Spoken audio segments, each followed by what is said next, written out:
우리 주님의 은혜와 평강이 우리와 함께 있기를 빕니다. 부활절 두 번째 주일입니다. 부활은 새로운 창조입니다. 말씀으로 혼돈과 공허와 흑암의 세상에 빛을 가져오신 하나님은 당신의 권능으로 주님을 살리셨습니다.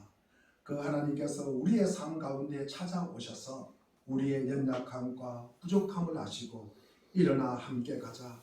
그 하나님께서 주시는 힘과 권능으로 연약한 자에게는 강건하게 하시고 두려움 있는 사람에게는 살 용기와 희망을 주시고 앞날이 캄캄한 자에게는 지혜와 소망을 더하여 주셔서 나보다 나를 더 사랑하시는 주님께서 우리의 결핍을 가득 채워주실 줄로 믿습니다.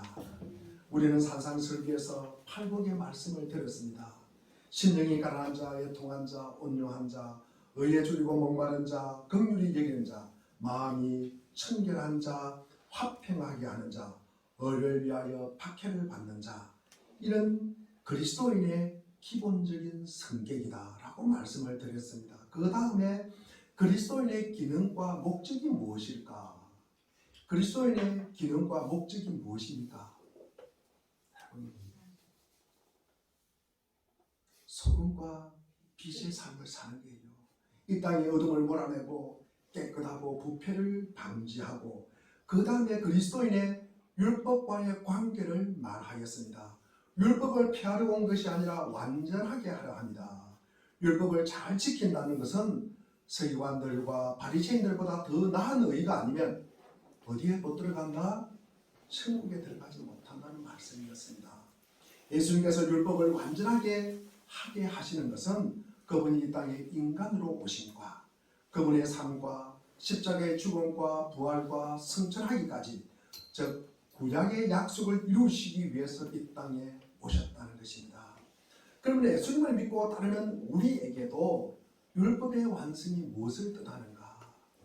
그리고 서기관과 바리새인보다 더 나은 의가 무엇인가? 그 주제를 구체화시키는 첫 번째 사례가 오늘 말씀인 살인하지 말라, 살인하지 말라. 이 예수님께서 율법을 재해석하여 주는 것입니다. 우리는 하나님과의 바른 관계를 이루고 그 다음에 인간과 인간과의 바른 관계를 우리에게 지금 말하고 있습니다.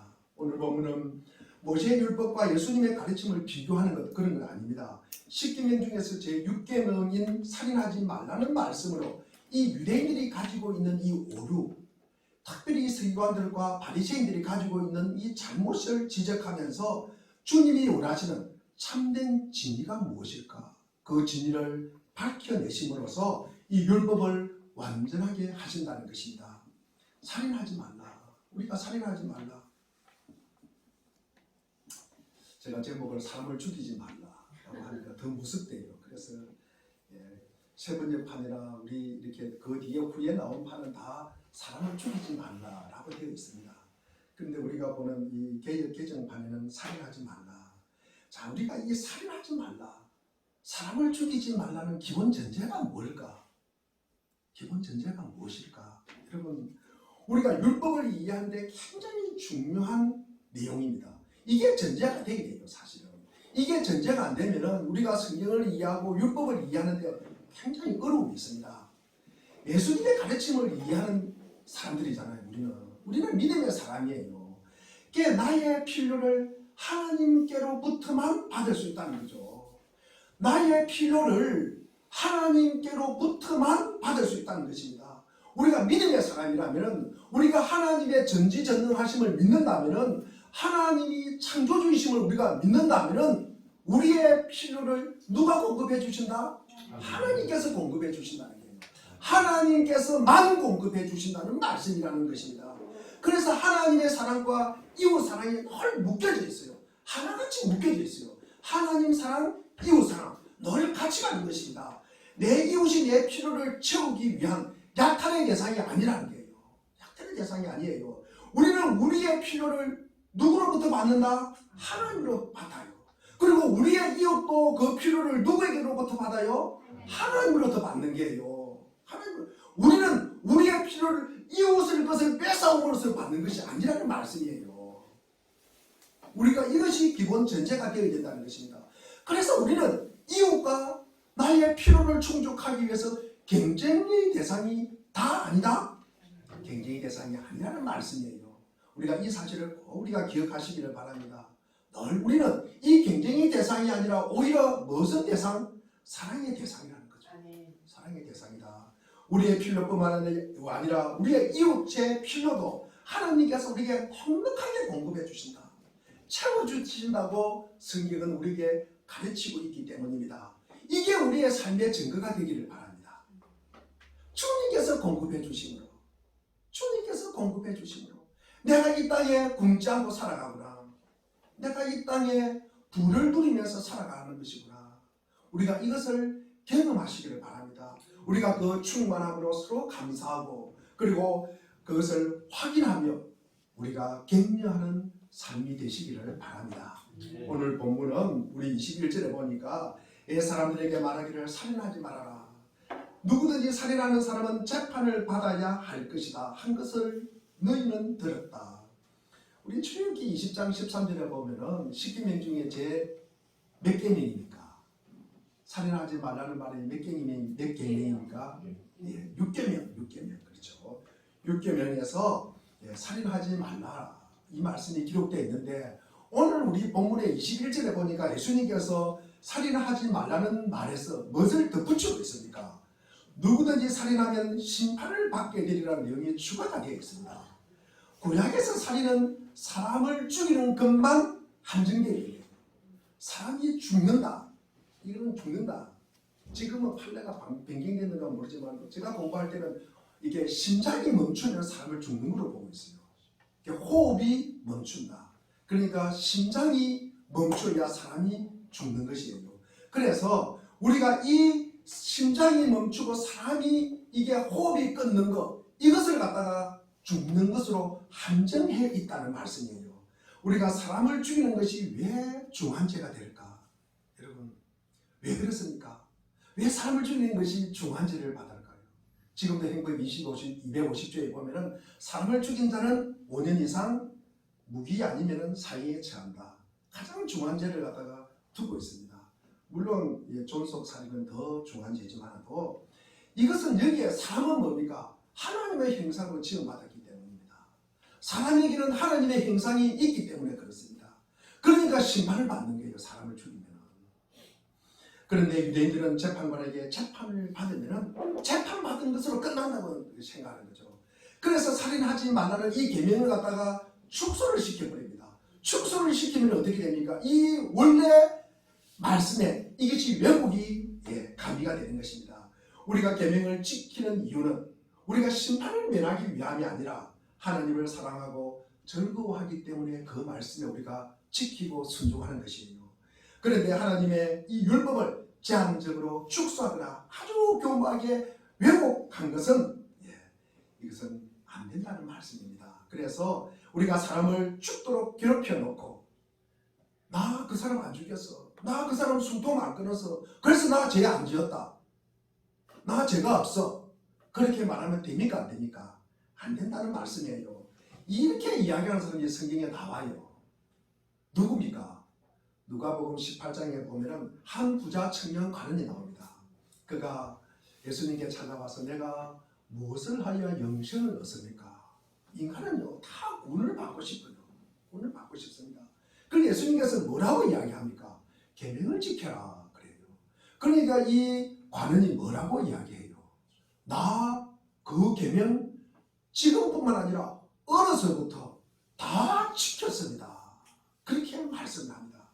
이 대답이 맞습니까? 이 대답이 아니라는 거죠.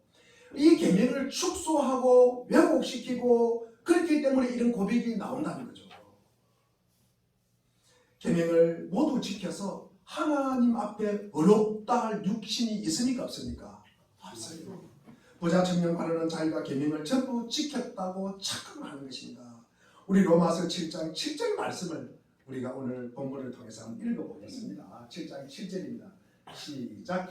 그러면 우리가 무엇이라고 말을 하겠습니까? 율법이 죄니까 그럴 수 없습니다. 그러나 율법에 비추어 보지 않았다면 나는 제가 무엇인지 알지 못했을 것입니다. 율법에 탐내지 말아라 하지 않았다면 나는 당신이 무엇인지를 알지 못했을 것입니다. 율법은 죄가 아니에요. 우리가 율법이 없으면 이게 죄인 줄 내게 모른다는 거죠. 율법의 가장 중요한 기능이 뭡니까? 우리에게 죄를 갖다가 알게 한다는 거죠. 우리에게 죄를 알게 한다. 이 계명의 의미를 우리가 바로 깨닫기 전에 자기가 율법의 의력, 부족함이 없던 사람인데 계명이 깨달아지자 제가 살아나게 되고 내가 죽게 되는 거예요. 내가 이 죄인이구나. 율법이 있으면 그것을 알게 된다는 말씀이에요. 율법에 원하는 바를 제대로 우리가 깨닫게 되니까 제가 더 선명하게 다가오는 거예요. 율법을 제한하고 왜곡하고 축소했을 때는 나는 사람을 죽이지 않았기 때문에 제 6계명을 잘 내가 철저하게 지켰다고 생각했습니다. 그런데 이 계명의 참된 의미가 깨달아지자 내가 정말 중한 죄인이구나. 내가 진짜 몹쓸 죄인이구나. 이런 것을 우리가 죄를 깨닫게 되었다는 거죠. 그래서 자신은 내가 죄 아래 있구나. 내가 내가 이 죄로 인해서 내가 죽게 되었구나. 그 사실을 알게 되었다는 거죠. 이것이 우리 사도 바울이나 당시 유대인들만의 문제가 아닙니다. 뭐 서기관이나 바리새인들만의 문제가 아니고 오늘날 우리 대부분의 사람들이 그렇다는 거죠. 우리 대부분의 사람들이 하나님의 말씀을 자기 방식대로 축소하고요. 그리고 왜곡시키고 그리고 난 다음에 나 죄 없어 이렇게 한다는 거죠.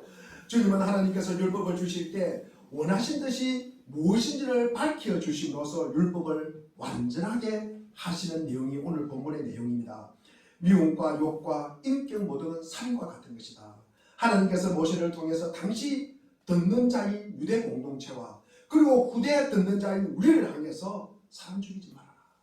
그렇게 계명으로 내주신 것입니다. 그러면서 원래 의도를 주님이 바르게 재해석하는 내용이 오늘 21절이라는 것입니다. 그 다음에 우리가 22절 초반절에 보면은 22절을 세 부분으로 나누어서 기록되어 있습니다. 그러나 나는 너희에게 말한다. 자기 형제나 자매에게 썩내는 사람, 노하는 사람, 화내는 사람, 이거를 헬라로 오르게라 그러는데 누구나 심판을 받는다. 구체적으로 우리가 누군가의 피를 흘리고 그 사람의 숨통을 끌어놔야 그리고 그 심장을 멈추게 해야 하지 않았을지라도 살인을 불러는 근원이 되는 이 마음의 미움을 갖고 사람을 대하는 것은 하나님의 면전에서 사람을 죽인 것과 똑같다는 내용이에요.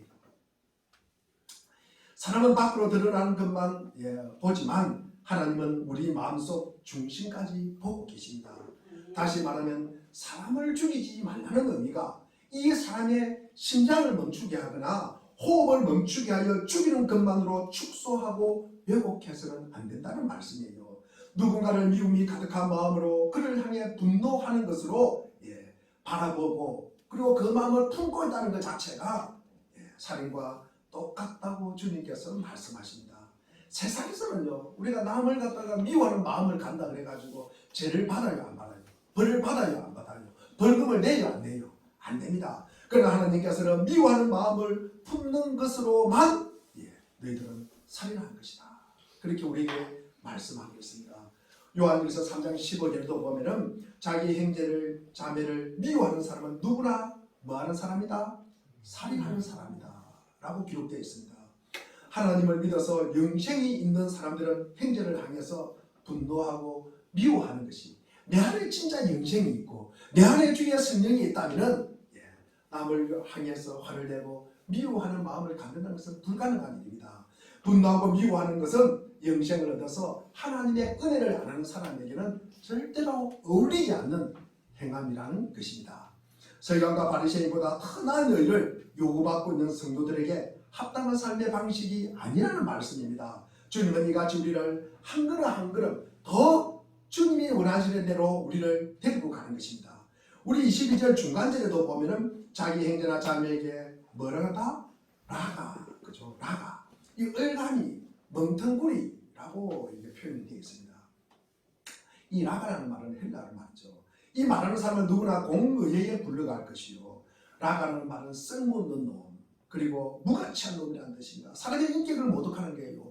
존재와 그 삶의 가치를 무시하는 거예요. 상대방의 존재 자체를 무의미한 것으로 만드는 것. 이게 뭡니까? 폭력이라는 거죠. 이렇게 말과 그리고 행동하는 것은 사람을 죽이는 것과 똑같은 것이다. 똑같은 것이다. 사람은 하나님의 형상으로 지음받은 존재입니다. 사람의 가치는 업적이나 성취 그리고 재능이나 능력, 신분에 의해서 좌우되는 것이 아닙니다. 사람 속에 있는 하나님의 형상, 그가 지닌 진정한 가치가 하나님의 형상이라는 거예요. 그가 사회에서 어떤 가치 있는 일을 해야 가치 있는 사람이 되는 것이 아니라 사람은 그 존재만으로 보배롭고 존귀한 존재라는 것입니다. 그런데 어떤 이유에서는요, 무가치한 놈, 있으나 마나한 놈, 태어나지 않았으면 좋을 놈, 살 의미가 가치가 없는 놈이라고 하면서 그의 인격을 모독하고 존재와 가치를 무시하는 것은 하나님 앞에서 그를 죽이는 것과 똑같다는 거예요. 죽이는 것과 똑같다. 22절 우리가 마지막 그 부분에 보면은 또 나와 있습니다. 또 바보라고 말하는 사람은 지옥불에 던져질 것이다. 이 바보, 이 모로스, 우리 개정판에는 미련한 놈, 어리석은 놈, 우둔한 놈, 앞에 있는 나아가와 비슷한 범위입니다. 행제에게 인격 모독적인 말을 함으로써 인격에 손상을 주고 영혼을 아프게 하는 것은 살인 행위와 똑같다. 그가 쌓은 맹성과 삶의 흠집을 내고 허물을 찾아 나쁜 말을 퍼뜨리는 것은 사람을 죽여 피를 흘리는 것과 똑같다는 거예요. 우리 사회는 말이 많은 사회입니다. 여러분, 이 사람들이 한국 사람들이 모인 곳에는 시끄러워요. 저 밑에 동네에 내려가면 더 시끄럽고요. 말을 가볍게 여기기 때문입니다. 그래서 말을 함부로 해요. 말을 참 험하게 한다. 제가 그런 생각을 합니다. 그것은 칼로 사람을 찔러 피를 철철 흘리고 죽이는 것과 똑같은 거죠. 우리가 이렇게 말을 통해서 그를 아프게 하고 그리고 그를 힘들게 하는 것, 이것은 사람을 죽이는 것과 똑같다.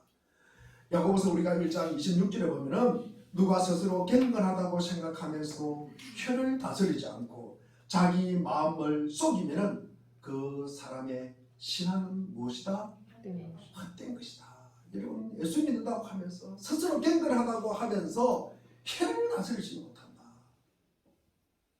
말을 갖다가 함부로 한다. 그들의 경건은 뭐다? 거짓이라는 거예요. 거짓이라는 것입니다. 우리의 말로 영혼을 죽이고 판단하고 정죄하고 허망한 이야기를 퍼뜨리는 사람은 하나님 앞에서 똑같은 살인자로 여겨진다고 주님은 율법을 해석합니다. 유대인들과 같은 방식으로 율법을 해석하고 왜곡하고 제한하면 안 되는 것입니다. 우리 마음속의 생각과 의도와 표정, 고개짓, 그 다음에 행동을 포함해서 내가 한 말, 내가 한 행동, 이 전부가 하나님이 나를 판단하시는 근거가 되는 것입니다. 사람을 죽이지 말라는 이 계명은 누구의 피를 흘리지 말라는 말이 아니라 나의 말과 생각 그리고 사람을 향한 분노와 이 미움, 엉어리를 풀지 않는 모든 것이 사람을 죽이는 행위다. 이 성경은 기록하고 있습니다. 주님은 율법을 바르게 해석하신 후에 우리에게 적용하도록 합니다. 우리 23절과 24절을 보면은 그러므로 내가 제단에 제물을 드리려 하다가 내 형제나 자매나 내게 어떤 원한을 품고 있다는 생각이 나거든 너는 그 제물을 제단 앞에 놓아두고 먼저 가서 내 형제나 자매와 화해하여라. 사화하여라. 그런 다음에 돌아와서 예배를 드리라. 제물을 드리라 라는 말씀입니다. 이 일을 얼마나 우리가 중요하고 우선하게 여기시는지 예배를 드리러 왔다가 형제의 마음을 상하게 하고 원망 들을 만한 그 일이 생각이 나면 기억이 나면은 예배를 중단하고 형제와 화목한 후에 다시 와서 예배를 드리라. 제물을 드리라는 말입니다. 그전에는 예배와 제물을 받지 않겠다는 말씀입니다. 특히 우리가 그리스도인이라면 이 땅에서 할 수 있는 일 중에서 예배보다 더 시급하고 예배보다 더 가치 있는 일이 있을까? 그렇잖아요. 그죠? 예배는 사람이 할 수 있는 최상급의 일 중에 하나입니다. 그런데 주님은 그 중요한 예배를 드리다 말고 형제와 화목하고 오라고 말씀합니다. 예배보다 화해가 더 시급하다는 말이잖아요. 예배보다 더 중요하다는 말이잖아요. 우리가 시편 66편 18절에 보면은 내가 마음속으로 악한 생각을 품었더라면 주님께서 나에게 응답하지 않으셨을 것이다. 내가 죄악을 품고 있으면 아무리 기도해도 하나님께서 그 기도를 들어주실까요? 안 들어주실까요? 안 들어주신다는 말씀입니다.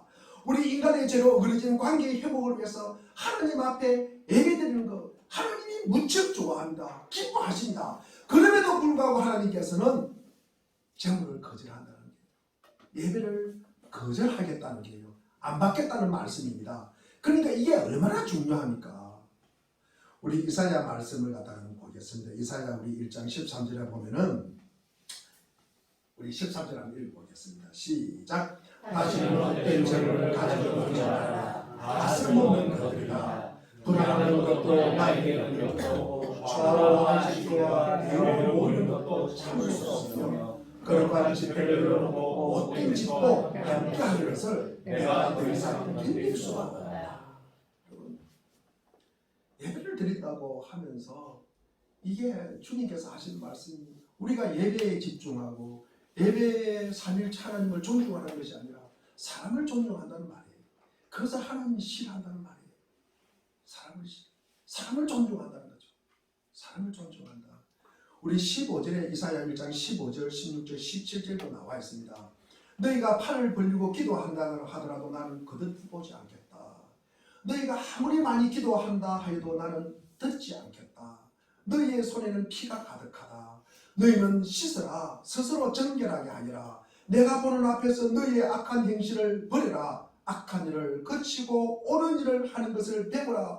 정의를 찾으라. 억압받는 사람을 도와주라. 고아의 송사를 배려하여 주고 과부의 송사를 배려하여 주라.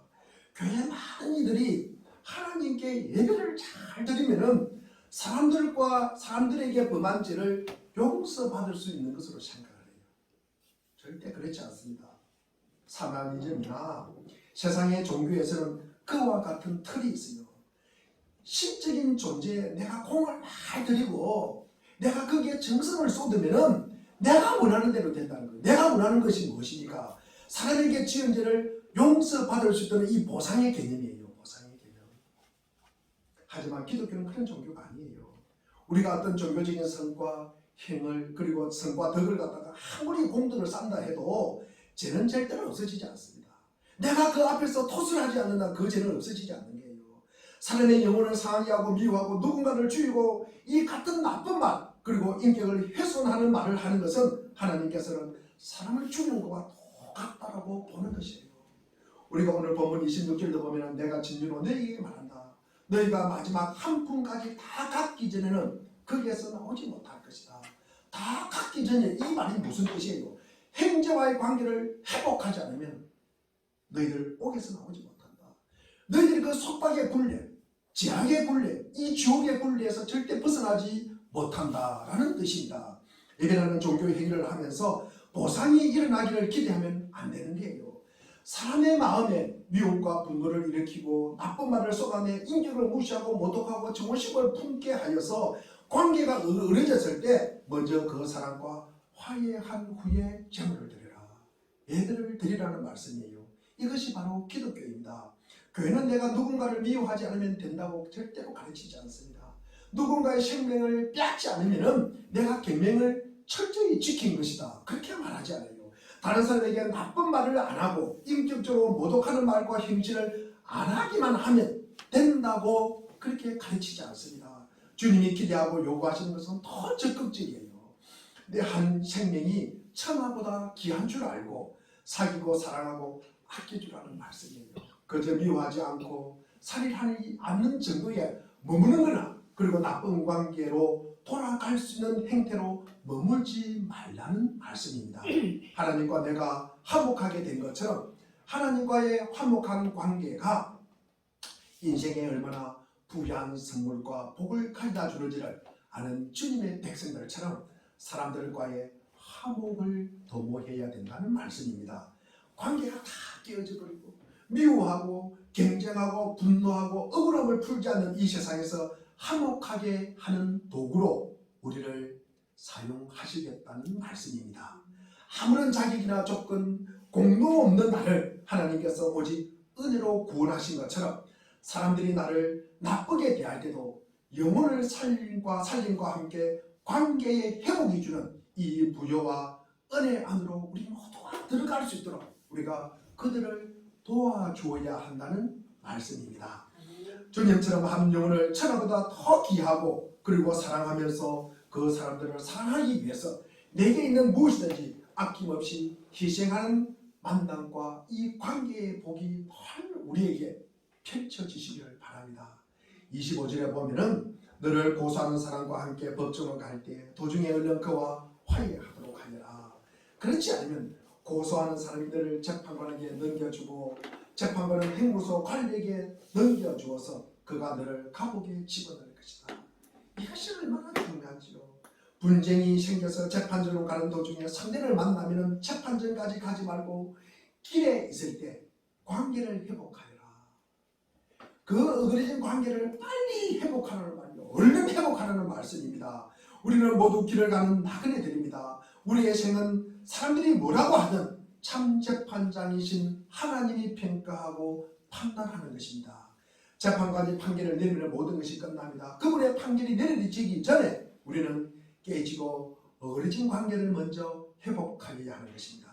그리고 분노와 미움을 가지고 사람을 대하지 않도록 무가치하다거나 쓸모없다거나 있으나 마나 사람처럼 대하지 않도록 우리 안에 바른 관계 맺음이 너무나 중요하다는 말씀입니다. 누가 먼저 상처를 입혔냐? 우리는 이것 가지고 싸움하잖아요.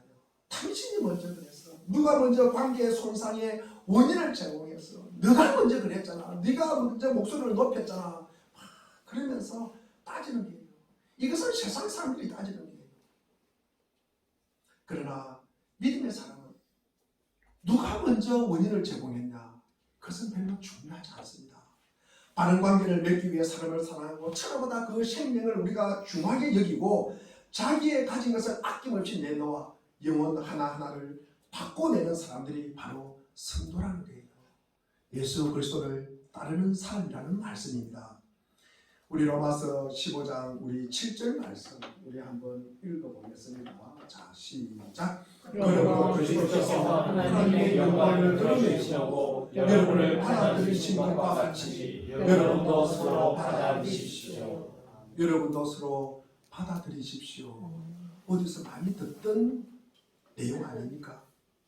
어디서 들었습니까? 1년 동안 봤는데 1년 동안 봤는데 지나갔다고 기억이 없습니까? 우리 2022년 우리 교회 표현이었습니다. 그렇죠? 우리 여러분도 서로 받아들이십시오. 우리가 서로를 받아들이지 않는다. 인정하지 않으면 어떤 일이 생깁니까? 받아들이지 않고 인정하지 않으면 어떤 일이 생깁니까? 네. 분노, 자질뿐만 아니라 싸움을 하는 거죠. 내가 분노하고 내가 흥분하고 내가 이게 화가 나고 얼굴이 붉어지는 것 넘어서 남하고 싸움을 하게 되는 거예요. 다툼이 생기는 거죠. 이게 이제 갈등이 일어납니다. 그럴 수밖에 없잖아요. 사람도 마찬가지고 국가도 마찬가지잖아요. 우리 한국의 1950년 6.25 사변이 왜 일어났을까? 세계 1차 대전, 2차 대전이 왜 일어났습니까? 보스니아 내전이 왜 일어났습니까? 여러분 지금도 우크라이나와 러시아가 전쟁을 하고 있습니다. 이 지상에 전쟁이 그치는 날이 없습니다. 전쟁은 타자를 가장 무시하고 배제하는 가장 기본적인 표현이에요. 즉 관계의 극단적 단절이잖아요.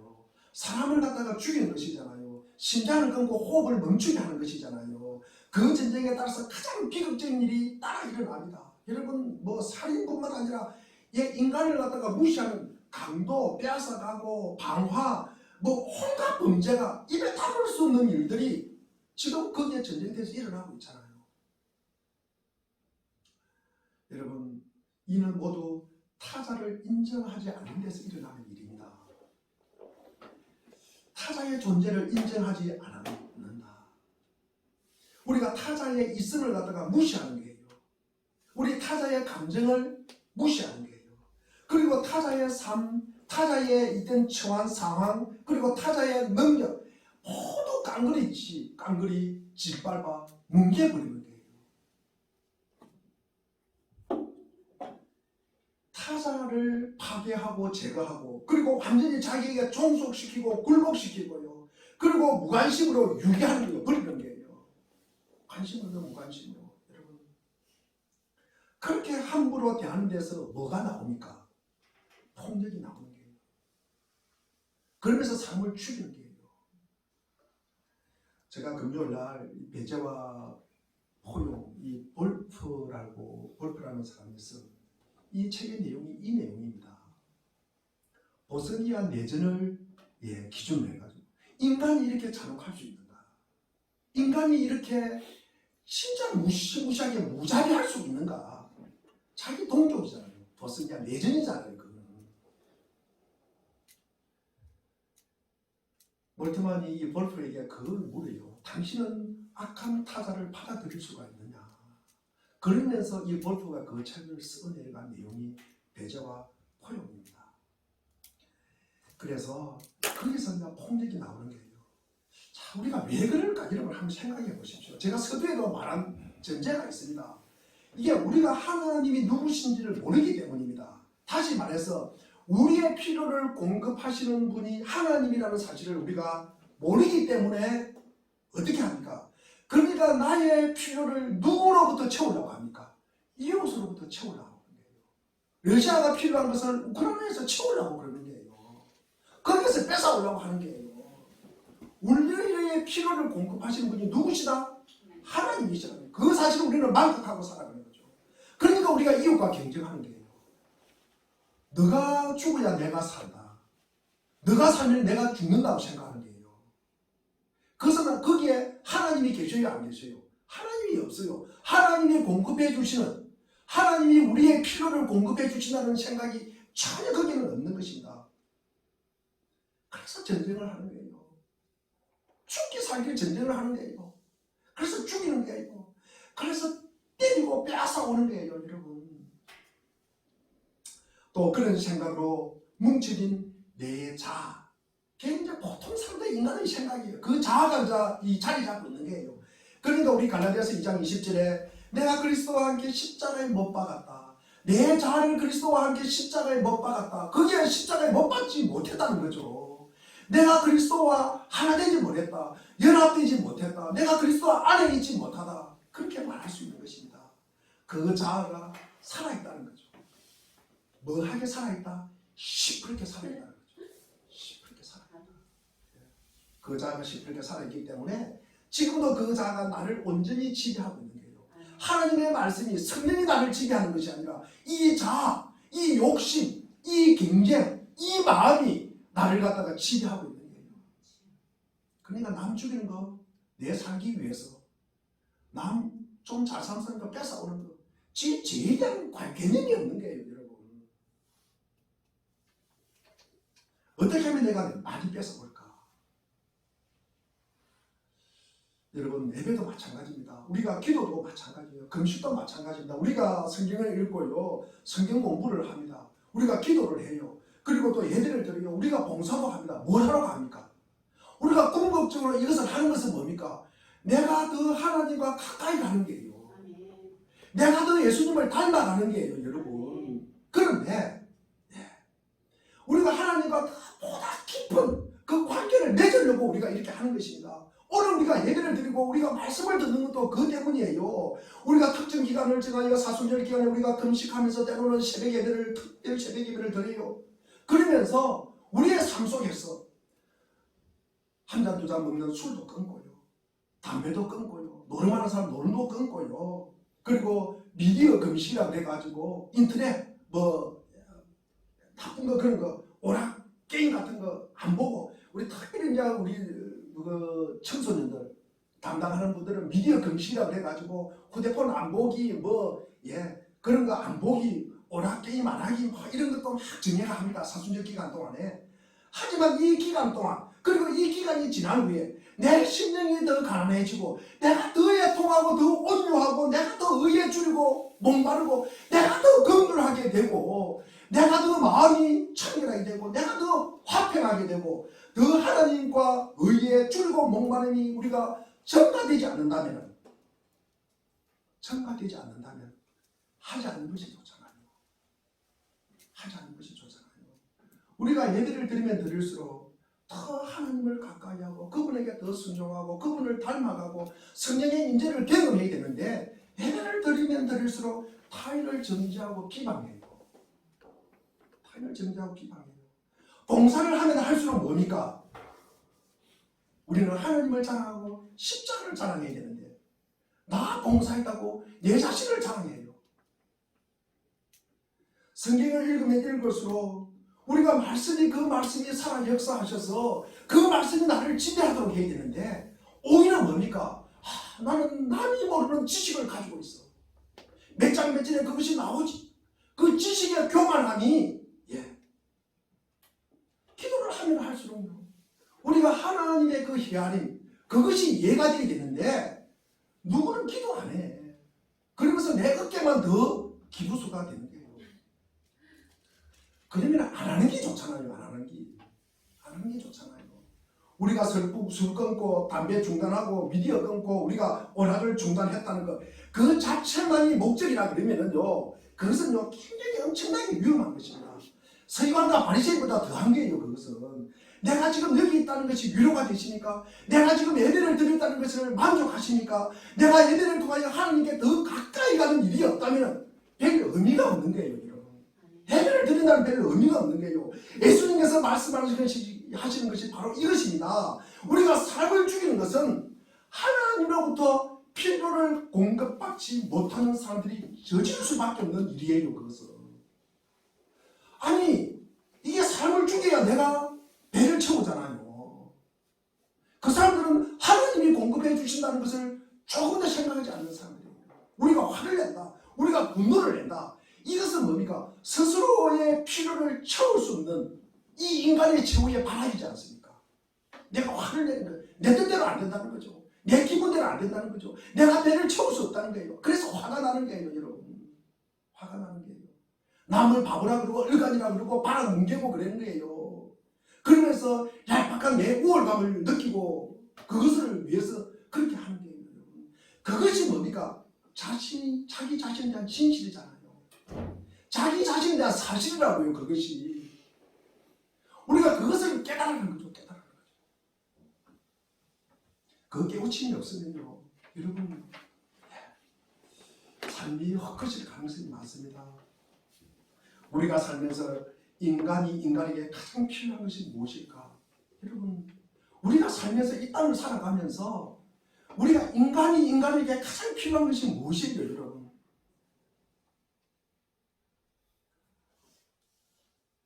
능력이에요. 여러분 남을 가르치는 것이에요. 여러분 돈이에요. 여러분 그러나 우리가 조금 깊이 생각해보고 우리가 살아보면은 사람에게 제일 중요한 것은 용서와 이해입니다. 나를 용서해주고 이해하는 사람하고 함께 있고 싶은 거예요. 그 사람하고 같이 있으면 편해요. 그 사람하고 왜 살아가면서 이혼을 합니까? 여러분 왜 살아가면서 싸움박질하고요 별거를 하고요. 우리가 알잖아요. 우리가 가지고 있는 능력 여러분 우리가 가지고 있는 능력이 아무리 크다 그래도 여러분 내 자신을 제어할 수 있어요. 여러분들은 자기 자신을 제어할 수 있는 것 같아요. 저는 그럴 수가 없어요. 저는 저 자신을 제어할 수가 없어요. 여러분 저 머리 하나하나 휘어져 가는 것 이거 하나 검은 머리 만들 수 없어요. 저는 저 시간을 붙잡을 수 없어요. 저는 하루하루 가는 것 너무 아쉬워요. 저는 여러분 내 자신을 제어할 수 없어요. 여러분 내가 아무리 능력이 있다 그래도 제가 아무리 기도한다 그래도 여러분 제가 3일 금식하고 일주일 금식하면서 기도해도 여러분 안 되는 거예요. 이거는 우리가 조금 더 나아가서 우리가 세상을 제어할 수 있어요? 세상 제어할 수 있습니까? 네. 조금 우리가 더 나아가서 우리가 세상을 조정할 수 있어요. 세상을 바꿀 힘이 있습니까 여러분? 여기에 바로 예수 그리스도의 필요성이 있는 것입니다. 예수 그리스도가 구세주 되신다는 이 기독교 신앙의 선포의 필요성이 여기 있는 것입니다. 그분의 다스림이에요. 그분의 다스림. 우리가 그분의 다스림을 받아들이고 이해하고 용납하고 수용하고 그것을 믿고 따르는 자들이잖아요. 그러기에 화해하고 용서하고 이해하고 사람과 사람 사이의 관계를 정상화시키는 것보다 우선할 일이 없다는 거예요. 그런데 서기관이나 바리새인처럼 겉보기는 아주 신앙적인 것 같지만 사람과의 관계가 얼어떨리고 그리고 사람들을 판단하고 비판하고 정죄하면서도 나는 사람을 죽이지 않았으며 계명을 잘 지켰다고 자부하는 우리 성도와는 너무나 다른 삶이라는 거죠. 서기관과 바리새인보다 더 나은 의, 신앙이 우리를 데리고 가고 싶은 대로 우리 주님께서 나를 데리고 가고 싶은 그 자리, 참된 의로움의 자리까지 들어가도록 주님이 우리를 부르시잖아요. 팔을 벌리고 기다리잖아요. 누가복음 15장에 탕자가 돌아오도록 아버지가 팔을 벌리고 기다리잖아요. 동급학교요. 그 자식이 돌아오도록 기다리잖아요. 우리 주님이 그런 마음이다. 그렇게 기다리잖아요. 우리를 사랑과 믿음의 대상으로 우리를 갖다가 부르시는 거예요. 지난번도 말씀을 드린 것처럼 대등한 관계, 동정도 아니고 굴종도 아닌 이 대등한 자리로 나오라는 거예요. 우리를. 주님은 우리를 대등한 관계로 우리를 대해주겠다는 거예요. 하나님께서 하시는 말귀를 좀 알아들었으면 좋겠다. 내가 말하는 말귀를 너희들이 좀 알아들었으면 좋겠다. 그 관계까지는 너희들이 그 관계로 올라서야 된다. 내가 너희들 하나밖에 없는 아들 보낸 거 너희들 알아 몰라. 그걸 아는 것 정도. 그것이 주님의 사랑이구나. 그것이 당연한 것이 아니구나. 우리 사회를 한번 보십시오. 여러 가지 악한 일들이 벌어집니다. 그러면요, 우리가 믿음의 사람이잖아요. 이 땅에 교회가 얼마나 많습니까? 교회가 이게 번성한 이 땅, 여러분 이렇게 많은 교회가 있고요. 이런 상황에서 이런 일이 벌어져요. 이 특별히 남북간이 쪼개져 있어요. 그리고 이 땅을 몸담고 살아가는 성도에게 상징적인 메시지를 주는 것이에요. 분단의 이유가 6.25 사변이다, 북한의 체제나 열강들 때문이다. 사회학적으로 우리가 분석할 수 있지만 성도는 다른 눈으로 봐야 합니다. 교회에서도 가정에서도 직장에서도 별반 차이가 없습니다. 쪼개지고 미워하고 분노하고 싸우고 나쁜 말을 쏟아내는 것이 보편적인 현상이잖아요. 이러한 사회에 살아가는 우리에게 주님께서 사람 죽이지 말라라고 명하십니다. 하나님의 말씀을 내 방식으로 듣고 어쩔 수 없다고 합리하거나 제한할 것이 아니라 그분의 말씀을 신중히 그대로 들어야 합니다. 그리고 겉으로 드러나지 않는 마음의 생각에서부터 표현되는 말, 표정, 그리고 행실에 이르기까지 화목하게 하시는 주님의 은혜가 고르게 미칠 수 있도록 내 마음의 문을 열어야 하는 것입니다. 주께서 사람을 죽이지 말라고 말씀하실 때는 그런 악행을 금지하실 뿐만 아니라 사람을 미워하지 말고 욕하지 말고 여러분 무시하지 말고 여러분 모독하지 말고 그에게 분노하지 말라는 의도까지 그 계명 안에 담고 있지 않아요. 담고 있지 않습니까? 주님의 뜻을 우리가 알고 사람을 천하보다 소중하게 여기고 사랑하면서 관계를 회복하게 만들어가는 역사가 있어야 합니다. 그 일을 감당하기 위해서 우리를 부르신 것 아닙니까? 이 땅에 화목제물로 오신 분이 누구십니까? 그 주님의 발자취를 따라서 기꺼이 종인이 되기를 선택한 줄 아는 현 시대에 우리가 그런 백성이잖아요. 우리는 그 부르심을 받고 있습니다. 서기관과 바리새인들의 의를 넘어서는 세상의 종교가 흉내낼 수 없는 참된 의가 성도의 삶에 홀로 넘치기를 바랍니다. 이 땅의 교회와 그리고 속한 가정과 직장이 새로워지는 은혜의 역사가 날마다 펼쳐지는 귀한 역사가 있기를 주의 이름으로 축원드립니다. 기도하겠습니다. 하나님